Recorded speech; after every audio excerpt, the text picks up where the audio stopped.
Selamat datang kembali di pembahasan mendalam kita.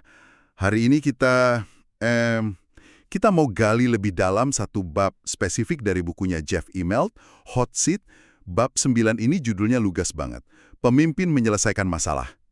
Sumber kita kali ini benar-benar bawa kita ke situasi gentingnya, ke jantung krisis korporasi besar di zaman kita. Betul sekali, bisa dibilang ini kayak masuk ke ruang rapat daruratnya GE waktu itu. Nah, kita akan lihat gimana seorang pemimpin, dalam hal ini Jeff Immelt, itu dihadapkan pada masalah yang kayaknya, wah mustahil gitu. Masalah yang bisa menghancurkan warisan perusahaan sebesar General Electric. Jadi misi kita kali ini yaitu, membedah gimana sih keputusan-keputusan krusial ini nilainya ratusan miliar dolar loh, dibuat di bawah tekanan yang luar biasa. Dan yang paling penting, pelajaran apa yang bisa Anda ambil dari pengalaman ini.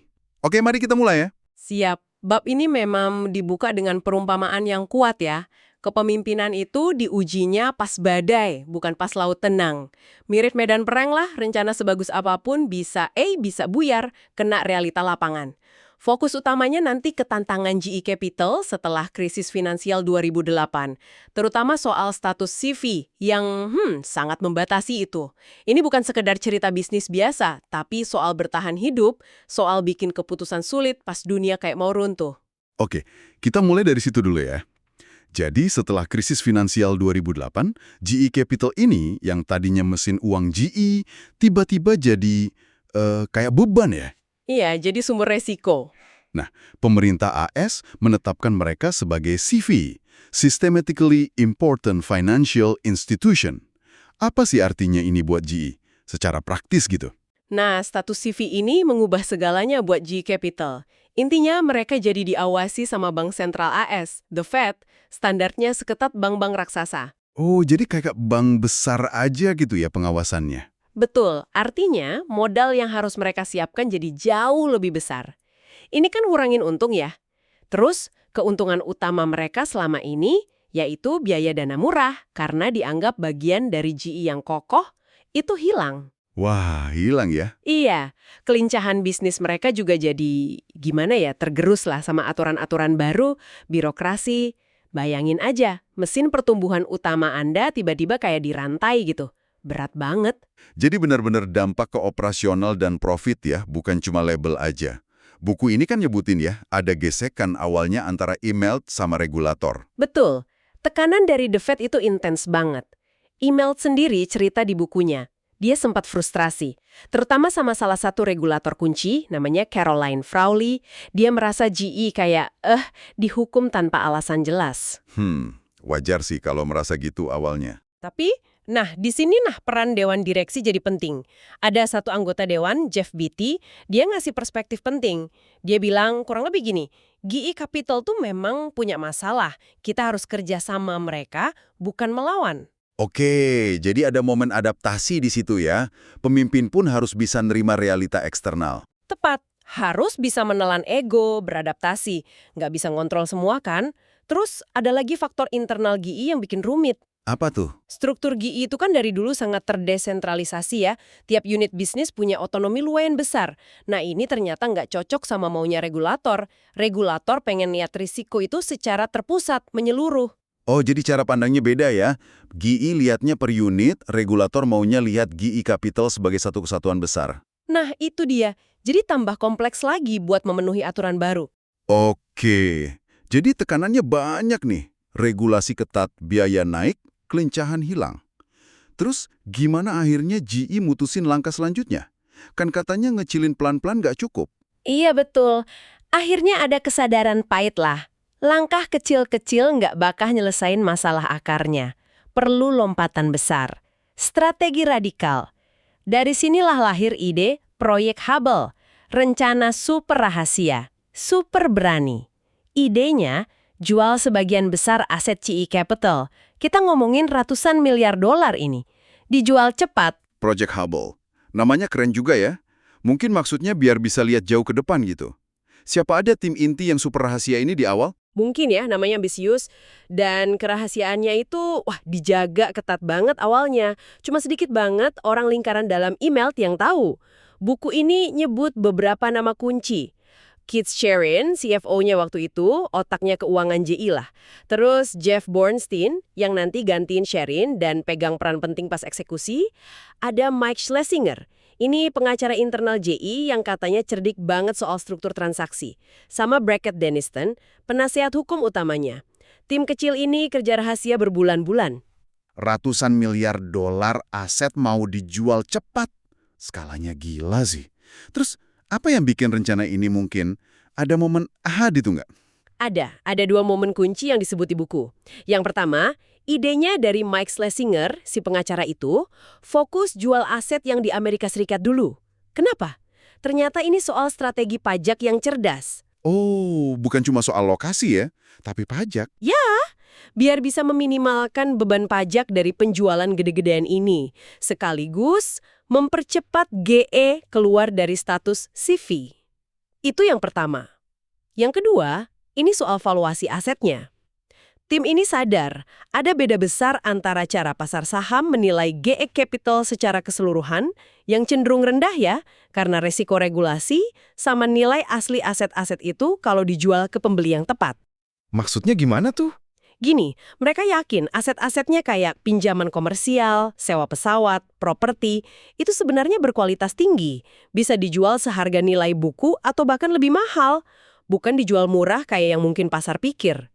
Jadi asetnya bagus, cuma bungkusnya aja si GE Capital sebagai CV ini yang bikin investor publik ragu.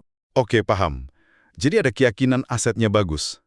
Tapi ngejalanin rencana rahasia sebesar ini pasti penuh tantangan kepemimpinan dong ya? Oh jelas, berlapis tantangannya. Yang paling utama itu tadi, menjaga kerahasiaan absolut. Coba bayangin kalau rencana jual 300-400 miliar ini bocor sebelum waktunya. Wah, kacau pasti. Bisa katastrofik. Orang-orang terbaik di GE Capital yang justru dibutuhin buat bantu jual bisa panik, kabur cari kerja lain. Pasar bisa mikir GE lagi cuci gudang, putus asa, harga aset bisa jatuh. Jadi dilema banget kan, jaga moral tim sambil ngerencanain pembongkaran bisnis mereka sendiri. Selain rahasia, gimana soal persetujuan internal? Terutama dari Dewan Direksi. Jual permata kayak GE Capital kan pasti berat. Itu juga ujian kepemimpinan lagi. Buku ini gambarin suasana tegang pas Immelt dan tim inti presentasi Hubble ini ke Dewan. Sempat hening katanya, ada keraguan. Wajarlah, ini pertaruhan besar, ngubah wajah GE banget. Tapi momen kuncinya datang dari Roger Penske, anggota dewan yang sangat dihormati, dia kan tokoh di dunia balap juga. Setelah dengar presentasi, diskusi, Penske mecah keheningan. Dia bilang kalimat yang jadi ikonik nih, "Let's go get the money," atau "Ayo kita cari uangnya." Wah, tegas gitu ya? Iya, kata Immelt, kalimat itu ngasih dorongan keyakinan yang dibutuhin banget. Menunjukkan pentingnya dukungan penuh dan keberanian bareng-bareng dari dewan pas manajemen ambil resiko segede ini. Oke, rencana disetujui. Masuk fase eksekusi. Dan kayaknya ini nggak kalah seru ya dramanya. Wah iya, eksekusi proyek Hubble ini benar-benar kayak naik roller coaster. Salah satu transaksi pertama dan gede itu jual portofolio real estate 23 miliar dolar ke Blackstone. Firma investasi raksasa itu ya? Betul. Nah, menurut buku Immelt, deal ini hampir aja batal di menit-menit terakhir. Ada aja masalah negosiasi yang rumit. Tim negosiator GE, kayak Alec Berger sama Aris Kekejian, itu katanya sampai kerja non-stop nggak tidur 48 jam buat ngamanin deal ini. Gila. Kerja keras banget ya? Banget. Tapi suksesnya deal ini jadi sinyal penting ke pasar bahwa GE serius dan bisa jual aset skala besar dengan harga bagus. Terus ada cerita soal bocor ke media juga kan sebelum pengumuman resminya.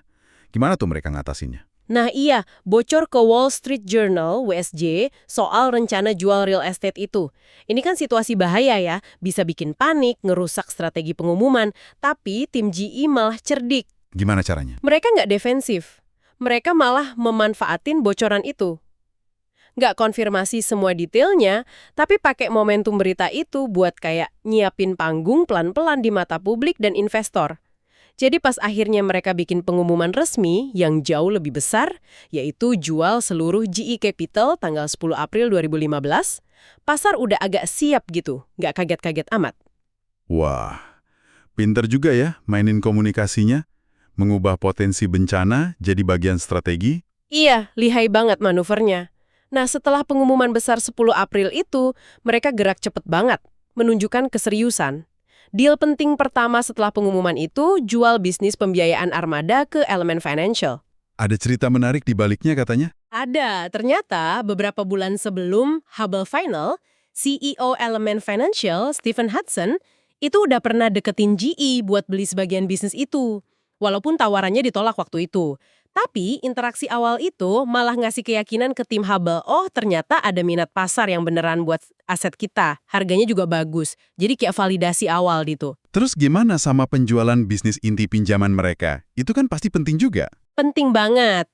Penjualan bisnis pinjaman komersial inti mereka, namanya GE Antares, ke CPP Investment Board, dana pensiun besar Kanada, itu jadi tonggak krusial berikutnya.